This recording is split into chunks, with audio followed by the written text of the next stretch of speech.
হাওড়ার খবর এবার। হাওড়ায় জয়ী তৃণমূল প্রার্থী প্রসূন বন্দ্যোপাধ্যায় আরো একবার সাংসদ হয়ে দিল্লি যাবেন। প্রসূন বন্দ্যোপাধ্যায় হারলেন বিজেপির রথীন চক্রবর্তী। দেবাশিস প্রতিনিধি আমার সঙ্গে রয়েছেন। দেবাশিস, মার্জিন কত?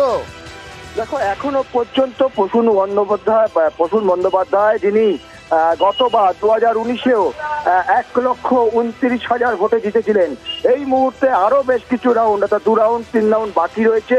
কার্যত নিজের জয় তিনি কিন্তু সংগ্রহ করে নিয়েছেন। তার যে ম্যাজিক ফিগার 1,35,000-এরও বেশি ভোটে ইতিমধ্যেই এগিয়ে গেছেন প্রসূন বন্দ্যোপাধ্যায়। আর মাত্র কয়েক রাউন্ড ভোট ঘোষণার পরেই সরকারিভাবে কার্যত জয়ী ঘোষণা হবেন প্রসূন বন্দ্যোপাধ্যায়। কিন্তু যে ম্যাজিক ফিগার, অর্থাৎ 12,600 কিছু ভোট, যেটা কাউন্টিং হয়েছিল 12 লক্ষেরও বেশি কিছু ভোট, সেই ভোট অনুযায়ী যে ম্যাজিক ফিগার, তাতে কিন্তু সেই সংগ্রহ করে ফেলেছেন প্রসূন বন্দ্যোপাধ্যায়। আর এই জয়ের খবর আসতেই তার বাড়িতেই তার ছেলে, তার কর্মী সমর্থকদের নিয়ে আবির খেলায় মেতেছেন প্রসূন বন্দ্যোপাধ্যায়, যিনি আরো একবার হাওড়া থেকে সাংসদ হয়ে যাচ্ছেন দিল্লিতে।